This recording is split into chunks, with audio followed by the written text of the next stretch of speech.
সময়ত শুধু পুঁজিবাজারের নানা হালচাল নিয়ে সাধারণ বিনিয়োগকারীদের পক্ষে যতটুকু বুঝি বা বোঝার চেষ্টা করি তা আপনাদের সাথে শেয়ার করার চেষ্টা করি। আজকে আমার আলোচ্য বিষয় পুঁজিবাজারে এসএমই মার্কেট। দেখুন, প্রথম বিষয় হচ্ছে এসএমই মার্কেট বানানোর পর এটা সবার জন্য উন্মুক্ত করে দেওয়া হয় নাই। এখানে কিউআই নাম একটা টার্ম রয়েছে, যার অর্থ হচ্ছে কোয়ালিফাইড ইনভেস্টর। অর্থাৎ এসএমই মার্কেটে লেনদেন করতে চাইলে একজন বিনিয়োগকারীকে কোয়ালিফাই করতে হয়। এই কোয়ালিফাইড বিনিয়োগকারী হওয়ার যে মানদণ্ড তা হচ্ছে টাকা। একজন বিনিয়োগকারীর বিও অ্যাকাউন্টে যদি 30 লাখ টাকা শেয়ার ক্রয় মূল্য বা কস্ট প্রাইজে থেকে থাকে, তবে তিনি একজন কোয়ালিফাইড ইনভেস্টর হিসাবে বিবেচিত হবে এবং তিনি এসএমই প্ল্যাটফর্ম থেকে শেয়ার কেনাবেচা করতে পারবে। এটা প্রতি 3 মাস পর পর একটা নোটিফিকেশন দিয়ে জারি করে দেওয়া হয়। যেমন বর্তমান নিয়ম অনুযায়ী 2024 সালের জুন মাসের 30 তারিখে যাদের বিও অ্যাকাউন্টে 30 লাখ টাকার শেয়ার ছিল, তারা আগামী 3 মাস অর্থাৎ সেপ্টেম্বর পর্যন্ত এসএমই মার্কেটে লেনদেন করতে পারবে। তবে এই কোয়ালিফাইড ইনভেস্টরের সংজ্ঞা এবং বর্তমান বাস্তব প্রেক্ষাপট একই না। এর কারণ হলো qualified investor offer by small capital company rules 2022-এ একটা গেজেট প্রকাশ করা হয়, যেখানে স্পষ্টভাবে কোয়ালিফাইড ইনভেস্টরের সংজ্ঞা বলা হয়েছে। Resident or non-resident Bangladeshi individual who is an active investor in the capital market for a period of at least 1 year, having at least portfolio investment worth of taka 1 million at the time of application for subscriptions of securities under the QIO shall also be considered as QI।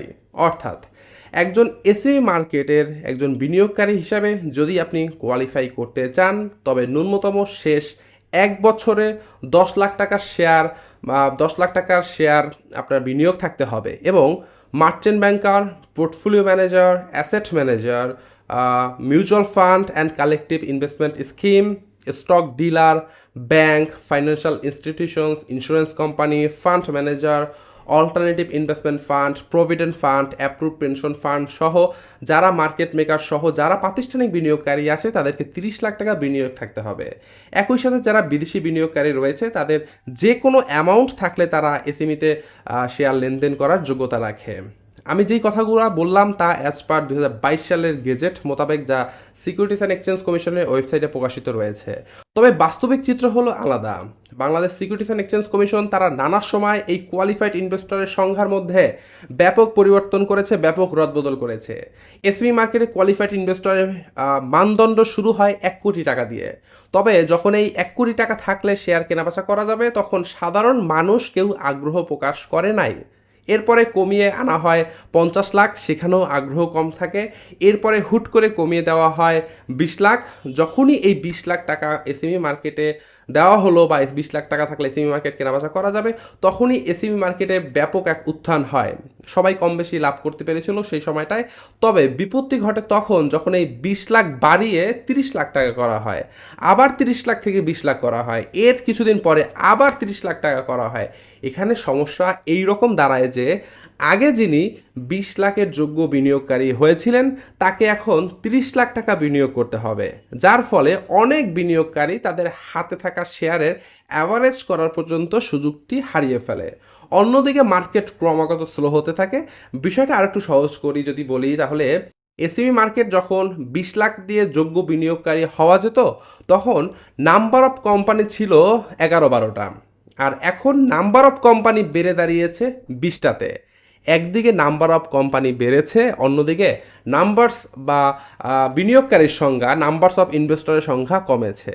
একটা টেকসই পুঁজিবাজার পেতে চাইলে হয়তো SME মার্কেটের দরকার আছে, তবে এত ঘন ঘন সিদ্ধান্ত পরিবর্তন কোনোভাবেই কারো কাম্য না। এসএমই মার্কেটে বর্তমান যে অবস্থা, এতে অনেক কোম্পানির শেয়ার যথেষ্ট আন্ডার ভ্যালুড হয়ে আছে, যা একজন সাধারণ বিনিয়োগকারী কিনতে পারছে না। আমার কথা হলো, একজন বিনিয়োগকারী যদি 10 টাকাও বিনিয়োগ করতে চায়, তবে এখানে ধরাবাঁধা কেন নিয়ম থাকবে? দেখুন, যারা শেয়ার বাজারে আসে তারা সবাই জেনে বুঝে আসে। স্টক মার্কেটে রিস্ক ছিল, স্টক মার্কেটে রিস্ক রয়েছে এবং সামনেও রিস্ক থাকবে। তবে এর মানে এই না যে আপনি কাউকে শেয়ার কিনতে দিবেন আর কাউকে আপনি শেয়ার কিনতে দিবেন না। টাকার মানদণ্ড দিয়ে একটা সম্ভাবনাময় মার্কেটকে বিনিয়োগকারীর সংখ্যা কমাতে পারেন না। কেউ যদি মনে করে সে 50 টাকা দিয়ে এসএমই মার্কেটের শেয়ার কিনবে, তাহলে আমি আপনি বলার কে? একটা লাভজনক এবং অবমূল্যায়িত মার্কেটে বিনিয়োগ সীমা বা যোগ্য বিনিয়োগকারী হতে হবে, এই বিষয়টা এখন বাদ দেওয়ার সময় হয়েছে। আপনি এসএমই মার্কেট রাখেন, আমাদের কোনো আপত্তি নেই। তবে সাধারণ ক্ষুদ্র বিনিয়োগকারী বিনিয়োগ করতে পারবে না, এটা কোনো কথা হতে পারে না। আমি দাবি জানাচ্ছি এসএমই মার্কেট বিলুপ্ত করে সেখানে থাকা শেয়ারগুলো মেইন মার্কেটে যুক্ত করে দিন, অন্যথায় আপনাদের প্রকাশিত সেই গেজেটের যা প্রকাশিত হয়েছে তার বাস্তব রূপ দিন। বিনিয়োগকারীদের টাকার দায়িত্ব বিনিয়োগকারীদেরকে নিতে দিন। এসএমই মার্কেট সহ মেইন বোর্ডে থাকা অবমূল্যায়িত স্টকে সাধারণ বিনিয়োগকারীরা বিনিয়োগ করে আর্থিকভাবে লাভবান হবে, এই প্রত্যাশা করে আজকের মতন বিদায় জানাচ্ছি। এসএমই মার্কেট নিয়ে বা মেইন মার্কেট নিয়ে আপনার কোনো জিজ্ঞাসা থাকলে হোয়াটসঅ্যাপে যোগাযোগ করতে পারেন। আল্লাহ হাফেজ।